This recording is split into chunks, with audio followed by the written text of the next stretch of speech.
Hi friends, welcome back to Dating My Budget. My name is Nita and I'm on a journey to becoming a financial warrior.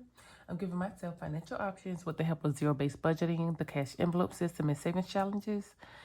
And today I'll be doing my first budget with me for the month of October, my first paycheck. And before we begin, I want to give you what I do prior to doing my budget with me. I'm calling this my anticipation budget or anticipation sheet. I know I work, so I anticipate a paycheck. So I go ahead and kind of wrote down by binder the categories and what's priority and what needs to be stuffed. In my budget, the numbers fluctuate based off the number that gets stuffed in new car. New car, I'm doing a scratch off challenge, and the last paycheck I scratched 175 and 165. So 175 is going to come from my paycheck, and so since that's the highest number, it pulled money from other categories. And I also scratched off 165 because I completed a challenge. It was $150. I put that $150 in the bank, got prop cash, and the $15 is going to come from my side hustle. I did a garage sale right before the weekend before the hurricane. I'll be pulling $15 from that to cover the 165.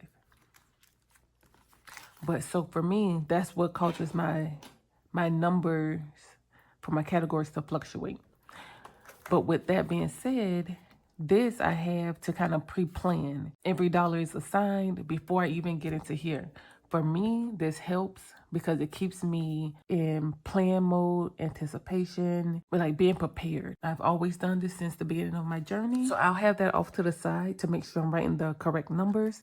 I always like to use an erasable pen. So this is the Pilot Friction. I have my calculator. This is my, let me put it down here. My due dates menu. And pretty much I have all the monthly expenses and what comes out. And here is my credit cards. If I was to use it, I want something quick that I can refer to find out when is it due and make sure I pay it back before the due date. Actually, really before the closing date, but that's a whole nother story. At the bare minimum, the due date to prevent being charged interest. So I have that, and I brought this out to show you guys that I have it here listed out. So over here, I don't go out and list out every bill that's due. I just keep it conveniently, everything wrapped into one line on monthly bills. And SIB is stay in the bank. My monthly bills, like those reoccurring bills, they stay in the bank. And I have a dedicated bank checkings account and 2 savings accounts linked to the bills account. And the 2 savings accounts hold my month ahead. And well, there's 2 month aheads. The month ahead I completed last year, which covers my monthly bills plus my cash envelopes. That's $900. And then the second savings account holds my current month ahead bills that I'm working on that you guys see me stuff at the end of the month. Pre-planning, so that's having a plan, anticipating, and having certain accounts and things in order so that when I get paid, I can transfer the funds and everything can kind of flow smoothly. For me, has been keeping me A1 at my bills and budgeting. I just wanted to give you guys that information just in case it helps and just give you a deeper dive into like my mindset and the things I have to help me stay prepared. When you stay ready, you'll have to get ready. Let's get started. My paycheck number 1 was $9.75 and 38 cents. $9.75.38. The last 3 digits goes to my month ahead. Actually, let me bring in, before we do that, let me bring in the $15 that I'm going to give new car from my side hustle. I'm just going to put garage sale.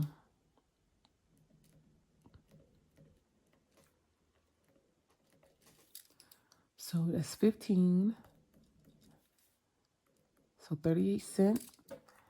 And I think that's $9.90, but let's do the math. Yes. So this is going to be our starting number. Now, income, you can Like you got different sources, you list them here. You have those for, usually I'm just writing my paycheck because that's what I budget in this tracker, or any savings challenges that I complete that I'm gonna roll into one of these categories. But for me, mostly it's just a paycheck. So moving down to the bills section, my monthly bills that stay in the bank totals $380 monthly, but I just split that amount in half and I stuff $190 or transfer $190 from every paycheck. My cushion is getting $125 this year. And so I transferred that cushion to a different bank, a different savings checkings account. My cushion goes into it's actually a credit union. So these two are credit unions, two separate credit unions.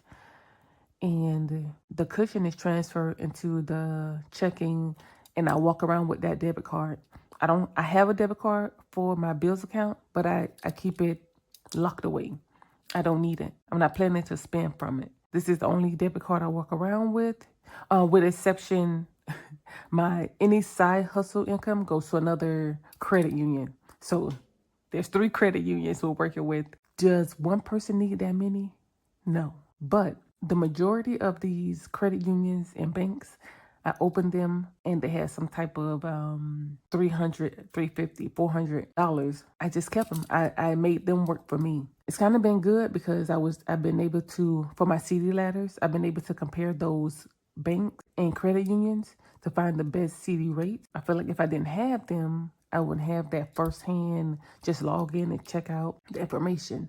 I have to, do my research, just checking online and this and that. So, but that was one of the pluses. So those are the 2 debit cards that I walk around with, my side hustle and cushion debit card. So moving along, everything else I stuff in cash, and most of them is due, between 3 and 12 months. Starting with Secure Auto, that's due, I pay that every 6 months, and I'm able to give it $50 every paycheck, and that's $100 per month. The eatery, I'm giving $50. That's also $100 a month. Every 3 months, we do a meat haul, which we're planning to do at the end of October. So I get this envelope to $300. It's been working for the past, we've been doing this for a while, but I've only had it in my budget for the past 2 years. Next is month ahead, and that's going to get $25. I've been obsessed with being a month ahead since I started. It's like once I got that high of the money's in the bank for my bills for the following month. But when I get paid, I'm just put the money back in there. So I'm constantly replenishing my checking account and staying a month ahead. And actually, I probably 2 months ahead, because the magic months, I don't have to pay the bills, but I do, just to add a extra cushion, and that my bills account always have a surplus. I tell you, without me writing things down, I wouldn't be able to see and plan for these little things that add up over time. HOA is going to get 23. It gets a total of 46 monthly. And I'm telling you the monthly amounts because I usually only record one budget with me a month, because towards the end of the month, when I get paid again, I got so many videos to record. So next is Amazon. It's not getting anything this paycheck, but it normally gets $12 per month. So I either stuff it in the first paycheck or the second. In Whole Life, I'm making sure I write this down and keep it in my list of bills, because I've paid in full a whole life insurance policy for the kids this year. And so within my bills account, the buffer is covering the amount I should be stuffing monthly. But next year, I'm just going to start, and I haven't decided if I'm going to make I think I am. I think next year I'm going to make an envelope and put it in the kids binder and just stuff that in cash. But so that's why that's here. Just a reminder for me. And so we're going to go ahead and add up. And you know what? Let me zoom you guys in. I meant to zoom you guys in as I started, but I definitely forgot. I'm going to get this added up. So we got 190, 125, 50, 50, 20, $3 and $25. Total amount of paycheck that's going to bills is $463. We'll just take the $463 and minus it from $990, 38. And so that's $527.38 remaining. We'll take that $527.38, write that in the leftover. And here is the envelopes that's in my cash wallet. So groceries, I give it $40 every paycheck. Now, in case you're new, you wonder who, not today? $40, you ain't buy no groceries? And you're right, I'm not. I'm just picking up things that I need for the week. I meal prep every Sunday. So I'm picking up seasoning, vegetables, fruits, and anything that we've ran out of since the last true grocery shopping. So for me, groceries and the eatery is my contribution to the household food. Ragnar pays for the groceries and we grocery shop every 2 weeks. As I said before, we've been doing this for quite some time. So it works. 4 people grocery shopping every 2 weeks, me picking up small things every other week. Now, sometimes we'll do a bonus grocery shopping if the sale is that good. It's like, okay, you know what? Let's go back. Before the sale ends, let's go back. I might spend another $100 just to stay ahead. We have to done that a couple times this year. Came out of Ragnar's budget. To give you guys an idea, monthly, we probably spend about between $500 and $600. Usually around $500 at the grocery store. Lately, it's been closer to $400. And it's like, inflation is here, but we're able to see a reduction in our grocery bill because we stay ahead. We plan in advance. How we do with the eatery, that helps. We have a huge deep freezer. We can have our own little grocery store and freezer at home. Pantry stays stocked. Although one of my goals for this year was to see the walls. Got it down low enough to where I just took everything out, cleaned out the pantry, rearranged, and have it how I feel like everybody can go in and just look and see what we have. Nothing's hidden behind something, or if something is behind something, it's that same product. But, systems, organized, planned, yes. Moving on to car juice. This is the gas for my vehicle, and that gets $50. That number works every week. I'm filling up. The same day that I fill up is the same day that I meal prep. So that's like my day to reset and prepare for the upcoming week. And I found that works. Usually by the time I need to fill up, the meter is at half or a little over or a little below, but right around half. And I'm able to keep my budget at 50. And usually I have some rollover, so I could bring it down if I like. But some weeks I have to travel further and more, and so that $50 take care of that. Next is dine out. I always give dine out $25. And usually we're not dining out. We enjoy cooking at home, creating our favorite meals. Inflation is up, quality down, customer service down, all that. So that keeps us in the kitchen. So for us, what's not spent at dine out, we roll to our vacation envelope. For us, it's a win-win. Next is beauty, and I'm going to give that $20. And so those are the 4 categories I'm going to stuff in my cash wallet. And I know this total is $135, but we're going to add it up good measure, because $135 is the number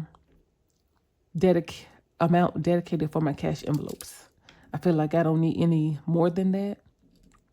So $135. So $135 minus the number we started with, which was $527.38. That leaves us with $392.38.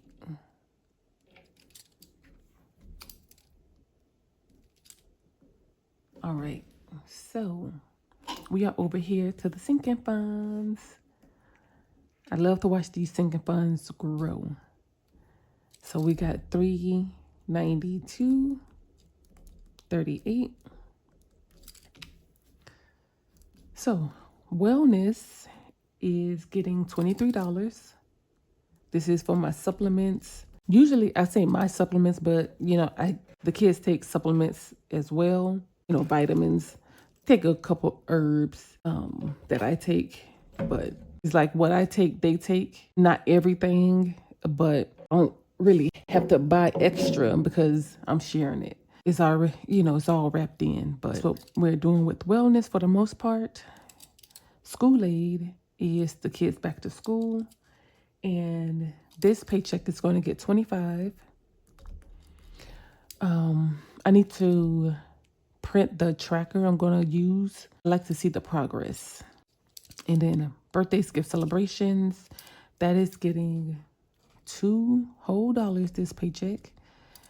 And normally it gets 21, but like I said, because new car scratched off that large number, this is one category I took from.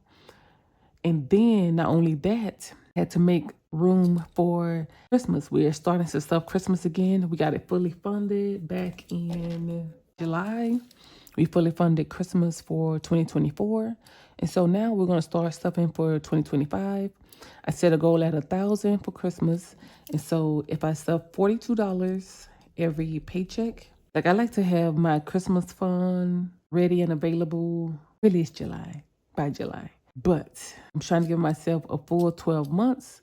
And so that's why I started in October. By the end of September, I believe. Yeah, by the end of September, we'll have this fully funded, just following my paychecks. And actually, I believe that's 24 paychecks. Because usually when I budget my categories, especially my sinking funds, I do it over 24 paychecks. I'm paid bi-weekly. And we get 26 paychecks per year. But I removed those 2 magic months. So when those magic months roll around, they're free and available. They're not tied to sinking funds, and I can do as I please. Usually I'm still going to feed everybody, but if that was like one time to cash flow vacation or fun or something, I could do that. But let's see, 1,000 divided by 24 paychecks. Yep. So $42. That's why I got the 42. Otherwise, it will be divided by 1,000 divided by 26. Divided by 26, it'll be $39. Or maybe you can even do 38, but yeah, that's how I like to do it. Next is sick days, and sick days is going to get $5. This was the other category I pulled from to accommodate Christmas and new car. Car defense is getting $53.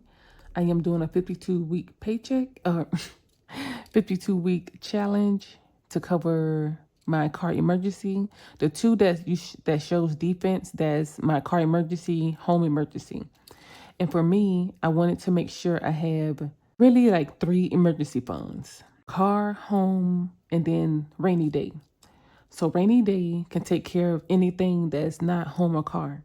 But let's say home, we've been hit left and right with home expenses, car expenses, and it's been depleted, then I can pull from rainy day to cover anything that's been depleted. And rainy day can come in and save the day. But because those car and home, usually major repairs or larger expenses, I want to keep them separate and build those up.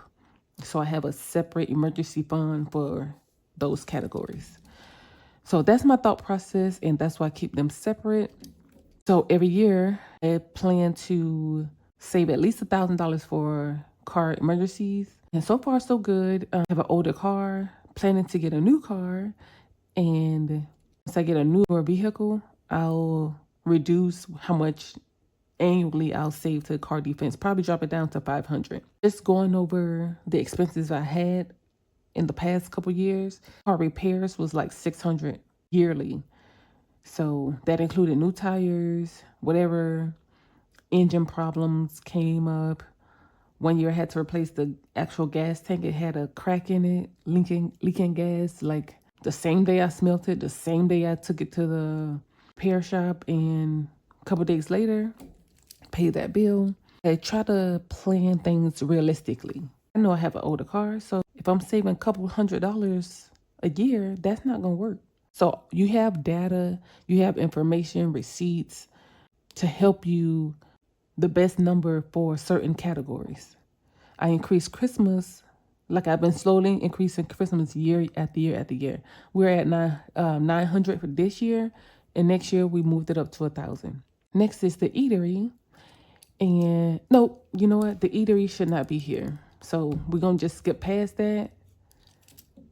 So, and I do that often. One side of my brain thinks of it as a bill. The other side thinks of it as a sinking fund. So I think that's why I end up writing it twice. I do keep it as a bill because it's our grocery bill. Then home defense, I reduced that to 500 this year. Last year was 1,000, which we saved. And then this year is 500. So it's just half of Christmas, which is 21. That 500 spent across 24 paychecks. And so I was able to do that. I didn't have to do the 1,000 last year. I wanted that to be the base for my emergency funds, get them to 1,000 and then grow them from there. What allowed me to reduce this is pretty much our main home emergency fund. Ragnar has savings for that. So I'm just adding to that. Yeah, that's how that's going. And next is Bank of Nita. That is getting $31. So this year I decided to get this established. It's been in my budget. The envelope has been in my budget from the start of my journey, but I haven't been able to stuff it. Put stuff in the first year, but last year, nothing. This year, I'm getting it to the goal amount. I just took $1 times every day of the year. So at the end of this year, we'll have $366 to help me out if my sinking funds needed to borrow money. It's like, yeah, pretty much like what it says, Bank of Nita. I can loan it out. I can use it for cash condensing, bill swaps. If I need change, I have a dedicated envelope to cover those situations. Now we're going to get these categories added up to get our sinking fund total. And so that's 23, 25, 2, 42, 5, 53, 21, and 31. So 181. So we're going to subtract 181 from the 392.38. That leaves us with 211.38.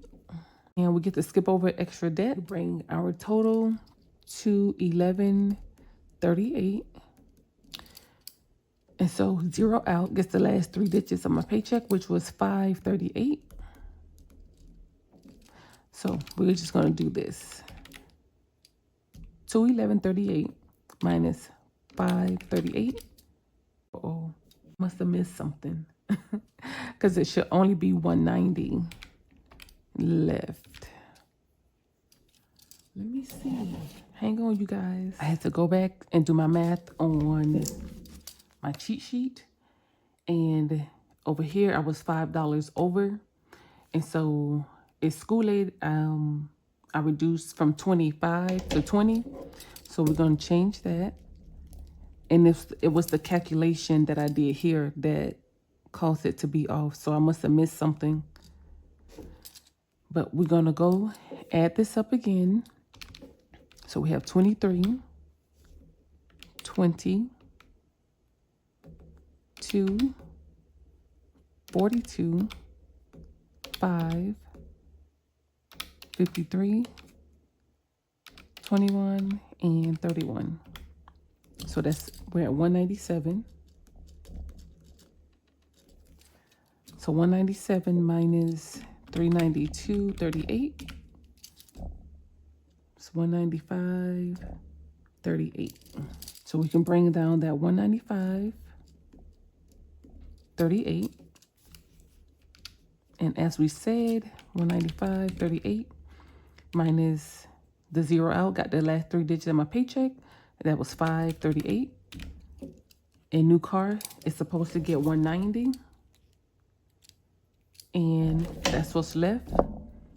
And so we know that 190 plus 538 equals the amount we started with. And so the total 190,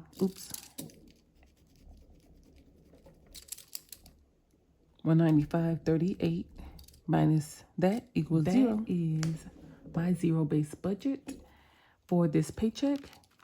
And one thing I wanted to mention, that when I was doing my budget, my anticipation sheet, I was remembering I did a job shadow at a dentist's office. The dental assistant, she was saying that a dental assistant's job is to anticipate and pay attention. You can't have one without the other. You can't anticipate if you're not paying attention. You can't pay attention and anticipate.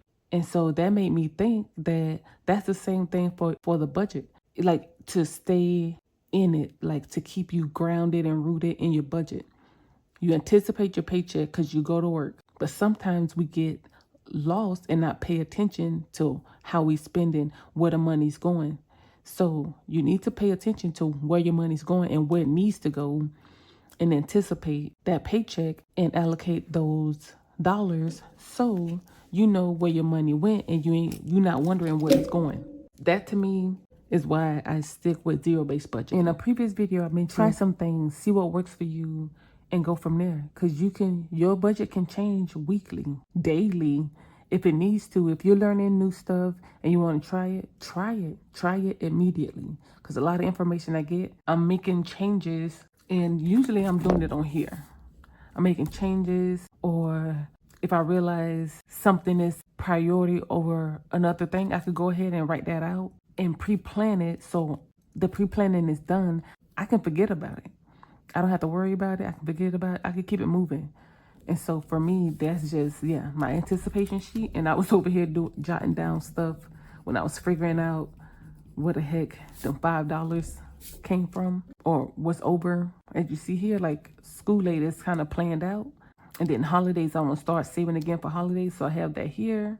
Could that change? Yes. That's why I make sure I use my erasable pen. But thank you guys so much for stopping by once again. Or if you're new, I appreciate you too. And I'll see you guys at the stuffing. Bye, you guys.